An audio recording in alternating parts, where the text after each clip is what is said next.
안녕하세요. 오늘은 조선 제9대 성종편이에요.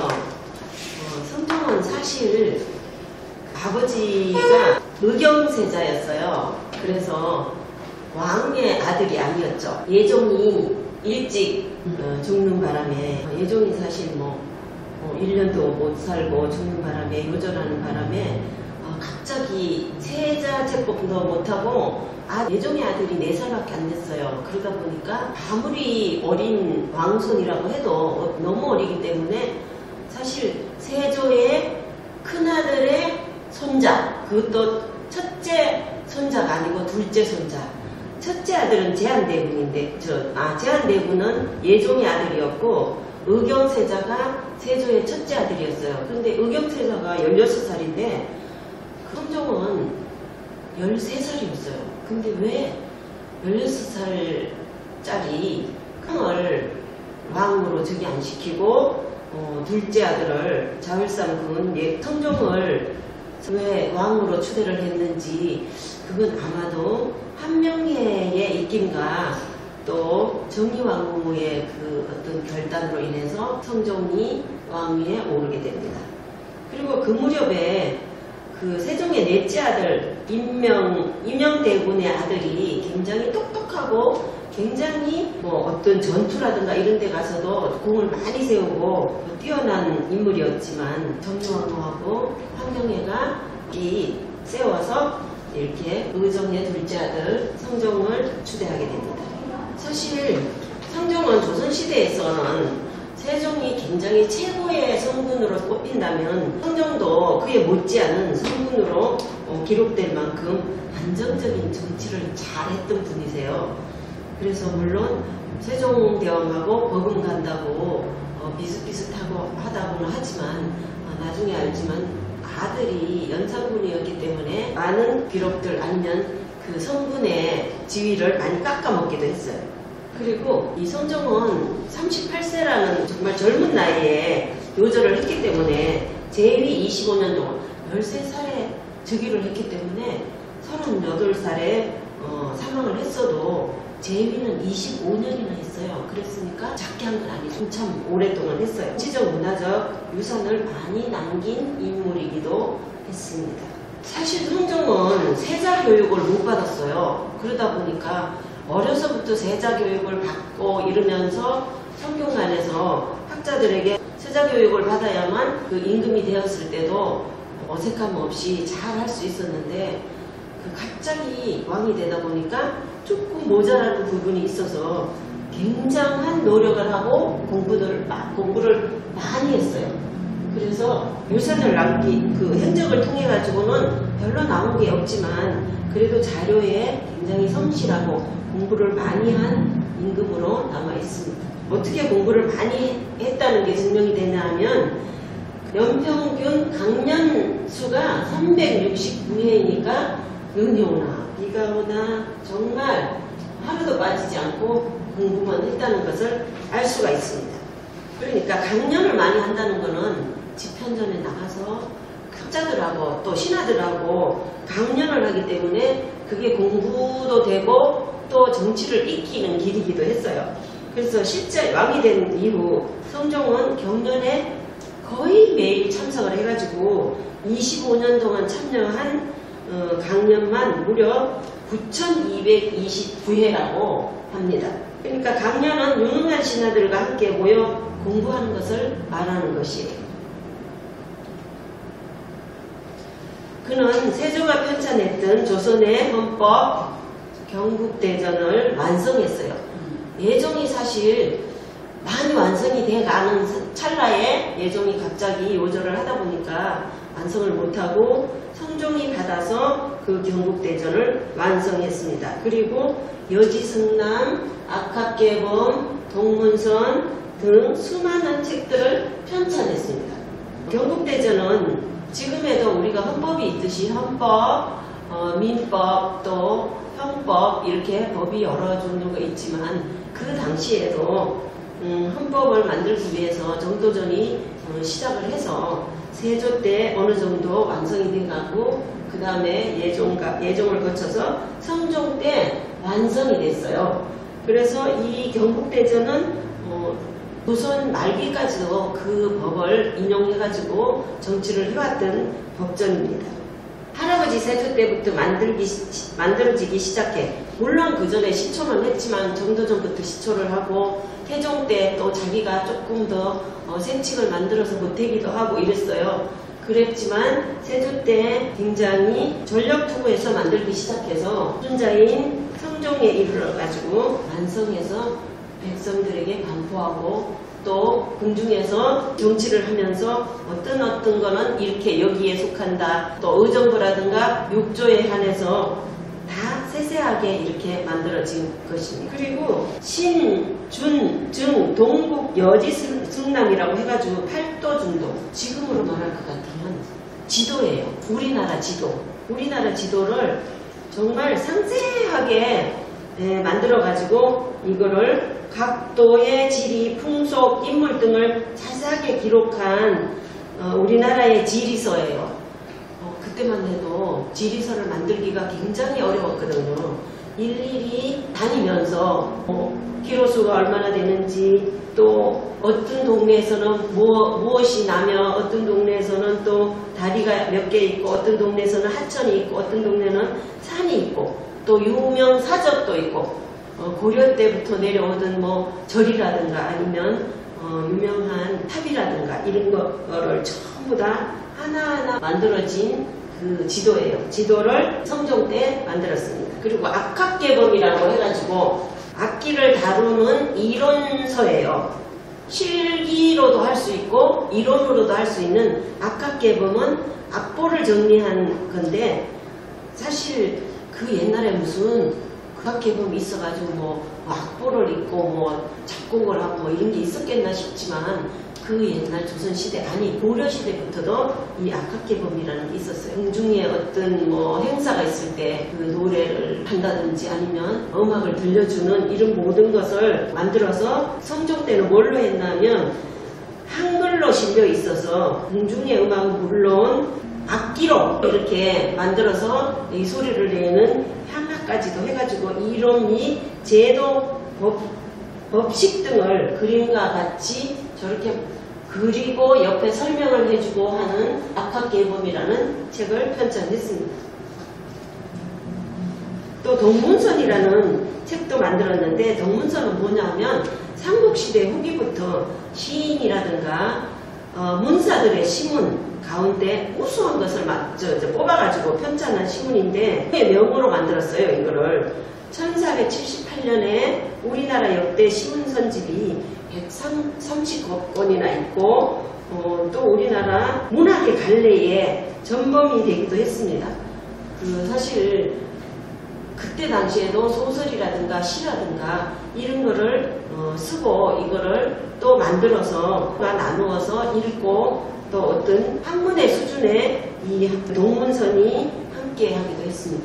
음악을 중요시했던 왕은 성종이지만 성종은 누구를 본따서 이렇게 음악을 악학개범을 만들고 했냐면 옛날에 후나라 때 공자가 무엇보다 인격을 닦는 것이 중요하다고 여겼는데 인간 완성의 최고의 방법은 예술이라고 했어요. 그 공자시대 때부터 예술이라든가 음악이라든가 모든 예술 분야에 굉장히 중요시했다는 뜻이 되겠습니다. 그래서 성종 때는 성리학이나 유교를 굉장히 중요시하고 받들었기 때문에 이 성종도 그 공자의 교육 방법을 많이 익혔습니다. 시를 통해서 풍부한 감성을 얻고 감흥을 얻고 이를 예절로 다듬고 또 음악을 통해 조화를 얻음으로써 인간이 완성된다고 생각했습니다. 사실 우리도 그렇잖아요. 지금 어떤 행사를 할 때 그 음악이 그에 맞는 적절한 음악이 나올 때는 이 마음을 움직이게 하거든요. 또 분노라든가 정말 격한 이런 음악이 나올 때는 내 마음에서 분노가 일어나기도 하고 또 조용하고 아름다운 음악이 나오면 내 마음이 굉장히 고요하고 즐겁고 행복해지는 이런 감정을 일어나도록 하는 게 음악이 아닌가. 옛날부터도 이런 것을 가지고 정치를 하면서 여기에 같이 합류해가지고 정치를 한 것 같습니다. 조선의 성군인 세종과 성종을 음악으로 백성들은 교화시킬 수 있다고 생각했습니다. 세종대왕은 대단한 사람이었죠. 사실 그래서 음악 가지고도 했지만 모든 각 기술로도 뛰어난 분이 세종대왕인데 또 한글을 창제하기도 했고 백성을 사랑하는 마음이 대단했던 세종에 비해서 성종은 그보다는 조금 떨어지긴 하지만 그래도 백성을 교화시킬 수 있고 백성을 사랑하는 마음은 굉장했던 것 같습니다. 음악이 크게 발전할 수 있었습니다. 음악으로 인해서 사람의 마음을 움직이고 또 정치를 하면서 음악으로 인해서 많이 좌우가 되는 생각을 할 때 이 성종은 음악을 많이 이용해서 정치를 했던 것 같습니다. 또 세종은 백성의 윤리 회복을 위해서 상당히 행실도를 만들었고 성종은 또 뭐를 만들었나 하면 조선의 올해의 예법과 절차를 기록한 국조올해의를 완성했습니다. 국조올해의라는 건 조선시대 설순 등이 방명에 따라서 펴낸 책인데요.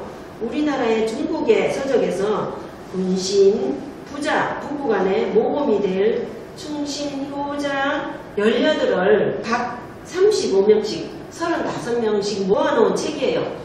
효자는 어떻게 하니까 효자가 됐고 연료는 어떻게 했으니까 연료가 됐고 또 부부간에 어떤 예의를 해가지고 연료가 됐고 군신, 부자 그러니까 신하의 도리는 무엇이었고 또 아들의 효는 무엇이었던가를 중국의 서적에서 그거를 뽑아서 이 행하고 이루었던 사람들을 35명을 뽑아서 그거를 모아가지고 그들의 행실과 그들의 효를 모아서 만들어 국조올해의라고 합니다. 국조올해의는 단순한 책이 아니라 제사상 음식은 어떤 순서로 넣어야 되는지 왕이 입는 용포에는 어떤 거를 어떻게 넣어야 하면 이렇게 놓기도 하고 또 아니면 용을 그리기도 하고 하는데 흉배를 그리기도 하는데 신숙주, 정철 등이 왕명을 받아가지고 올해의 예법과 절차 등을 그림을 곁들여서 만들었던 책이에요.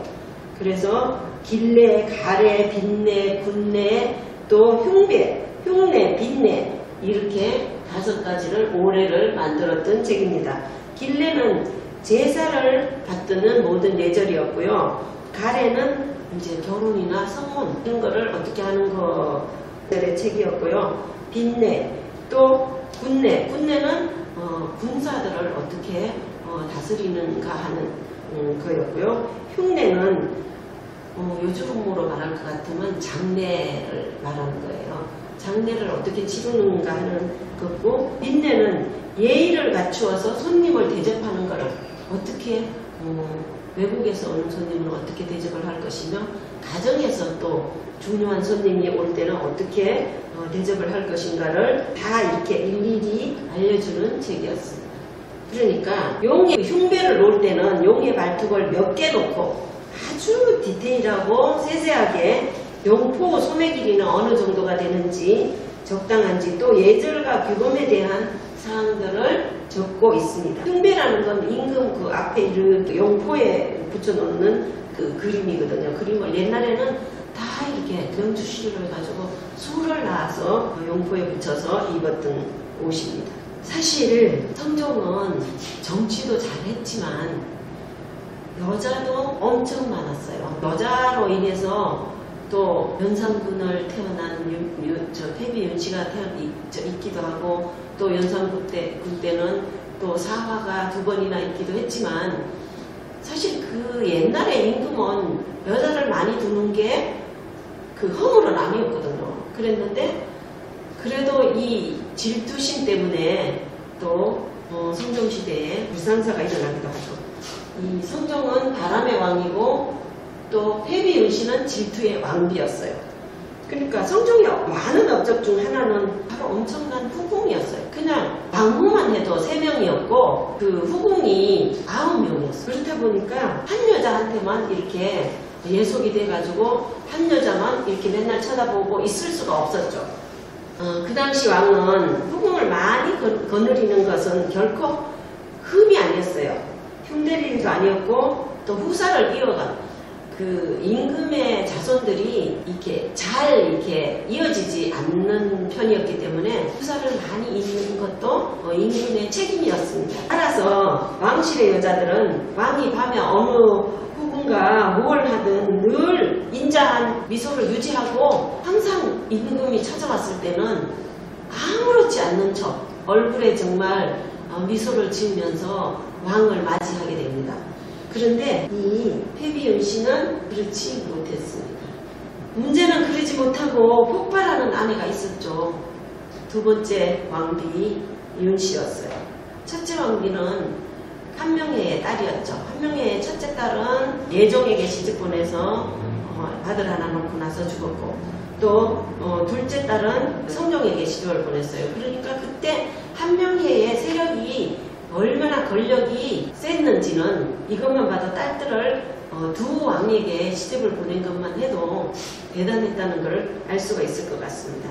성종의 아내이자 연산군의 어머니 패비윤 씨가 그 대표적인 질투의 화신이었습니다. 성종의 부인은 총 12명이었고 그중 3명이 왕비였어요. 첫 번째 왕비는 공예왕후 한씨였는데 일찍 세상을 떠났어요. 그 한 명의 딸이었죠. 11살의 한 명의 딸과, 그러니까 13살에 임금으로 즉위를 했죠. 그러니까 세자 시절에, 세자도 아니었죠. 그때는 그 예종이 임금이었기 때문에 그때 당시에 의경세자의 아들이었죠. 그랬는데 첫째 왕후는 일찍 죽고 두 번째 왕후를 간택을 하려고 하니까 그럴 거 뭐 있냐, 그냥 후궁 중에서 한 명을 구하자, 이렇게 의논을 합니다. 그래서 공예왕후 한씨가 9살에 후사 없이 죽었어요. 공예왕후는 아들도 못 낳고 진짜 딸도 못 낳고 그냥 세자 시절에 결혼해서 성종으로 즉위를 한 후에 죽게 돼요. 그러니까 후궁으로 있던 여러 명의 후궁들이 왕비가 되려고 얼마나 치열하게 싸움을 했겠어요. 그래서 성종은 후궁들 중에 한 명을 왕으로 올리고자 했습니다. 또 간택을 하기보다는 후궁 중에 한 명을 올리는 게, 그때는 후궁들도 다 이렇게 대단한 집안에서 후궁으로 뽑았기 때문에 왕비로 간택을 해도 손색이 없었어요. 그래서 중전이 되기 위해서 후궁들이 치열했던 그 경쟁을 하게 되었습니다. 새로 왕비를 다시 뽑아야 되니까 그 후궁 중에서 뽑자고 이제 인수대비가 의논을 합니다. 그러면서 이렇게 다 둘러봐도 별로 마음에 드는 후궁이 없었어요. 그런데 딱 한 사람, 그 성종보다 2살이 위인 윤씨가 눈에 들어온 거예요. 나이가 많았던 윤씨는 2살이 위였기 때문에 아기처럼 성종을 굉장히 이렇게 보듬어주고 또 이렇게 엄마처럼 정말 잘 해줬던 것 같습니다.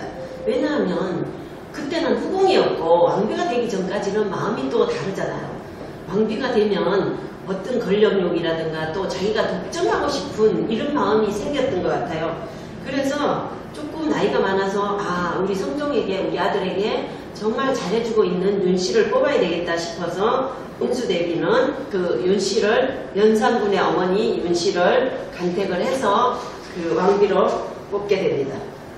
성종 4년에 후궁으로 간택되는 윤씨였어요. 성종 4년에 소궁으로 간택돼가지고 후궁으로 있으면서 그 후궁 중에서 왕비로 간택이 또 됐죠. 윤씨의 혈연관계는, 윤씨는 신숙주의 당 조카이고 성종의 할머니 정의왕후, 그러니까 정의왕후가 그때까지만 해도 섭정을 하고 있었고 굉장히 세력을 뻗치고 있었어요. 권력이 있었던 당시였거든요. 그래서 정의왕후하고 이 패비윤 씨하고는 먼 친척벌이 되었어요. 그래서 그때 당시에 또 임신을 했어요. 윤 씨가 임신을 했기 때문에 크게 기뻐하면서 원자를 낳으면 너를 왕비로 삼을 것이다 하고 성종이 말을 했어요. 그러니까 아들을 낳을지 딸을 낳을지 그때 당시에는 몰랐잖아요. 그렇지만 임신을 한 상태에서 왕비로 간택이 됩니다. 그리고 임신을 했다고 해가지고 이 윤 씨에게 굉장히 호박유의 보석으로 장식된 선물도 하고 그때 당시는 너무나 이뻐하고 사랑했던 것 같습니다. 당시 인수대비는 다른 왕실의 여자들과는 달리 굉장히 유학자 소리를 들을 만큼 뛰어난 지식을 갖고 있었어요. 그래서 이 인수대비가 내운이라는 책을 써가지고 그 궁중에 있는 여자분들한테 다 돌려가면서 여기에 따르라고 할 만큼 굉장히 똑똑한 여자였습니다. 성종의 아이까지 가지게 되면서 인수대비가 성종을 불러 새로운 중전을 드리지 말고 윤씨를 맞이하자고 해서 결국 두 사람이 가례를 치릅니다. 그리고 윤씨도 사실 그때까지만 해도 굉장히 겸손하고 다소곳하고 또 순종하고 이랬습니다. 자성대비는 누군가 하면 세조의 부인 정의왕후예요. 주상이 중히 여기는 사람이고 나 또한 그가 적당하다고 여긴다. 평소에 허름한 옷을 입고 검소한 것을 숭상하며 일마다 정성과 조심성으로 대하니 왕비로서 자질이 충분하지 않겠냐 이러면서 추천을 했고요. 그리고 연산군의 어머니 회비윤씨는 뭐라고 대답을 했냐면 저는 본디 덕이 없으며 가부의 집에서 자라 보고 들은 것이 없으므로 사전 그러니까 세 명의 왕 앞에서 선택하신 등을 저버리고 사전에서 선택하신 것을 저버리고 주상의 거룩하고 영명한 덕에 누를 끼칠까 두렵습니다. 몹시 두렵습니다. 이러면서 다소 꼿꼿하게 이렇게 그 대비들 세 명의 대비들 앞에서 세 명이 누구였나 하면 그 정의왕후 또 예종의 부인 또 지금 시어머니 후혜왕후 그렇게 그 앞에서는 굉장히 다소곳했지만 왕후가 된 그해 11월 7일에 아들을 출산합니다. 아들을 출산을 하니까 얼마나 기세등등했겠어요. 그래서 아들을 놓으니까 성종도 좋아하고 대비들도 굉장히 좋아했어요. 그래서 그 아들이 연산군이었고 어렸을 때 왕자의 이름으로는 융이었습니다. 그러니까 그 중에 후궁들이 많았기 때문에 임신을 하고 있었을 때 그 윤씨를 시게 해가지고 그 후궁들이 무당을 불려가지고 저 윤씨의 뱃속에 있는 임신한 아기를 그 미신으로 인해가지고 그거를 낙태할 수 있게 해달라고 굿도하고 막 이렇게 했지만 그래도 아들을 낳아서 연산군으로 출생을 했습니다. 중전이 되자마자 윤씨의 본색이 드러났어요. 근데 본색이 원래 그랬는지 아니면 사람은 그때그때 환경에 따라서 변하잖아요. 내가 개구리 올챙이적 생각 못한다고 옛날에 어렵고 가난하게 살 때는 솔직히 사람이 순종하고 양심적이고 다소곳하던 사람들도 어느새 졸부가 되면 그 마음은 싹 사라지고 거만해지고 남을 무시하고 이런 게 지금 현실에도 있듯이 옛날에도 그 후궁으로 있을 때와 또 왕비가 돼가지고 아들을 낳았을 때 마음이 달라지지 않겠어요. 그래서 본색이 드러났다고 하지만 그 환경에 따라서 윤씨도 사실 마음이 달라졌을 거라고 생각합니다. 그리고 성종이 밤마다 자기를 찾았으면 좋겠는데 다른 후궁들 방에 맨날 가고 이러니까 너무너무 기다리다 지쳐서 화가 여기까지 올라온 거예요. 그러니까 어쩌다가 이제 성종이 이제 자기 방에 들어옵니다. 그러니까 막 자기를 찾지 않을 때는 독을 가지고 다니면 성종이 총애하던 후궁들을 죽여야만이 나한테로 사랑이 올 것이다 이렇게 생각하지만 그 어느 날 찾아왔을 때 둘이 티격태격 싸움을 해요. 물론 그때 당시에는 감히 임금 앞에서 싸울 수도 없는 그런 상황이었어요. 그런데 이 회비윤씨는 또 왕자도 낳았겠다. 그 전에 그렇게 사랑하던 그 마음이 있었기 때문에 왜 나를 외롭게 버려두느냐고 성종에게 대들면서 둘이 티격태격 하다가 성종의 얼굴에 상체기를 냅니다. 사실은 이게 얼굴에 핥히려고 한 게 아니고 이렇게 뿌리치다가 이렇게 안으려고 하는데 뿌리치려고 하다가 상처기를 냈다는 그런 일화가 있어요. 근데 뭐 어떻게 뿌리치든 어쨌든 간에 임금의 얼굴에 상처기를 냈다는 용안에 상처기를 냈다는 거는 그때 당시에는 진짜 죽을 죄를 지은 거예요. 그래서 그 소문이 데비들에게 소문이 들어갑니다. 그러니까 결국은 저런 여자는 도저히 안 되겠다 이러면서 데비들이 의논을 해가지고 신하들하고 의논을 해서 그녀는 결국 퇴출당할 위기에 있습니다. 그리고 이제 그 당시에 데비들이 응? 너가 그러면 되겠나 하고 꾸짖고 이랬을 때 그냥 잘못했습니다, 뭐 죽을 죄를 졌습니다 하고 있었으면 괜찮을 텐데 그래도 내가 뭘 잘못했느냐고 맨날 다른 후궁들한테만 가고 나를 찾지 않으니까 제가 너무 속이 상해서 그랬다고 이렇게 바락바락 발대답을 했습니다. 이러니까 어디 시어머니한테 대들면서 그렇게 순종하지 못하고 그런다고 이 대비들이 미움을 더 샀습니다. 결국 윤씨는 중정이 된 지 불과 3년 만에 폐위되었고 애기 나가지고 폐위되니까 얼마나 억울했겠어요. 사약을 먹고 죽게 됩니다. 근데 그때 당시에 연산군의 나이는 6살이었어요. 금방 죽은 게 아니고 사실은 궁에서 쫓겨나가지고 친정에 가 있었어요. 친정에 있으면서 매일 그 어머니와 살면서 혹시 성종이 자기를 보기시켜서 나를 데리러 오지 않을까 하고 굉장히 오랫동안 기다렸어요. 기다렸는데 그 중에서 다른 후궁들이 그 성종이 그래도 자기 왕자의 자기 세자의 어머니였기 때문에 그 다른 후궁들을 시켜가지고 또 후궁하고 환관들 내시들을 시켜서 어떻게 지금 윤씨가 어떻게 하고 있나 한번 가서 알아보라고 명령을 내려요.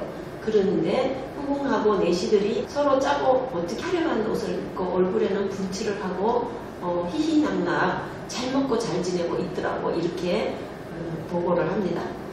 사실은 그렇지 않았어요. 서복을 입고 매일 기도하는 마음으로 정화수를 떠놓고 아들을 잘 자라게 해달라고 하고 또 성종을 성군이 되게 해주고 나를 데려가 달라고 매일 기도를 했지만 그거를 반대로 자기네들 다시 오게 되면 애들에게 사랑이 또 오지 않고 이 폐비윤씨에게 권력이 돌아갈까 싶어서 무고를 해서 이렇게 죽게 됩니다. 야사에서는 윤씨는 죽기 전에 피가 묻은 적삼을 친정어머니 신씨에게 주며 훗날 연산군에게 전해달라는 유언을 남기면서 죽어요.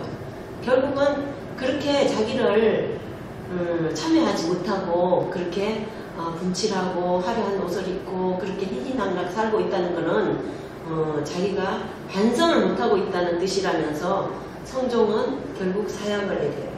근데 사약을 먹으면서 얼마나 억울하고 보냈겠어요.